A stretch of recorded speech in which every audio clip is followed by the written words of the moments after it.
Mana bu uy remontiga o'zingizlar bitta baho berib qo'ymasanglar bo'lmaydi. Shunaqa ranglardan foydalanganlar asabga tegib, ko'zni charchatmaydigan ranglardan foydalanibdilar. Qarang, Yunusobod aniq mo'ljalimizda Bellur to'yxonasining to'g'risidagi yo'l yuzidagi dom bor. Yunusobodning eng zo'r lokatsiyasi bo'ladi. Qaranglar, bu kirib kelishimizda asosiy qismimizda bo'ladi, ya'ni koridorimizda o'ng tarafda stroniy o'zining shkoplari bor, mana bu kiyim iladigan joylari bor, hattoki cho'pli pollari bor. Cho'pli polni har bitta xonani alohida shunaqa ligrovka qilsa bo'ladi, graduslargacha ko'rsatadi.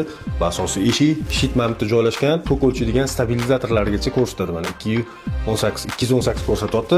Chap tarafga ko'radigan bo'lsak, sanuzulimiz bu hojatxonamiz bo'ladi. Razdelniy holatda joylashgan sanuzullari, bu yoq taraf oshxona mebellari, hamma narsasi absolyutni yangi. LG anaqalargacha, xolodilniklargacha qo'yib qo'yibdilar. Ko'rishingiz mumkin, vichkalargacha, tashqariga qaragan romlari bor. Remontdan keyin hali hech kim yashamagan, xohlasanglar yashasanglar bo'ladi, xohlasanglar ijaraga odam qo'yib qo'ysanglar bo'ladi. Bu yoq tarafimizda yuvinish xonamiz bo'ladi. Mana dushoy kabinalari ko'rishingiz mumkin. Hop, mana bu yoq tarafimizda родительский spalni bo'ladi. Katta razmerda. Xonadonimizda 100% cho'pli pol, qo'shimchasiga radiator qo'yilgan. Har bitta xonada konditsioner bor. Biralarini ko'rishingiz mumkin.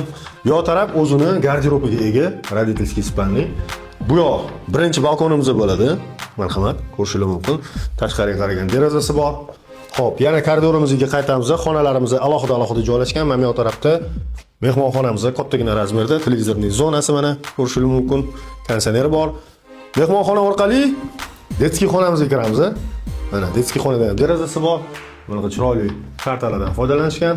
Yer yuzini bemalol o'rgansa bo'ladi yosh bolalar va mehmonxona orqali ikkinchi balkonimizga chiqamiz, akalar. Ikkita balkonli dom bu. Mana bu ikkinchi balkonimiz. Ko'rishingiz mumkin, shunaqa G obrazli balkon. Yo'lli yuzi mana lokatsiya, yo'lli yuzida joylashgan. Hatto Bellur to'yxonasi. Ko'rishingiz mumkin, mana yo'l yuzi, ostanovka transportdan muammo yo'q. Shundoq kirasizlar, yashaysizlar, xohlasanglar yashanglar, xohlasanglar ijaraga qo'yib qo'ysanglar bo'ladi. Umumiy maydonimiz 82 kvadrat metr, yevro remont, tayyor holatda shundoq kirasizlar, yashaysizlar. Narxi keladigan bo'lsa, okalar, startviy narximiz 83500 bo'lsa, baraka qilishingiz mumkin. Kimga qiziq bo'lsa, asar ham qoldiraman.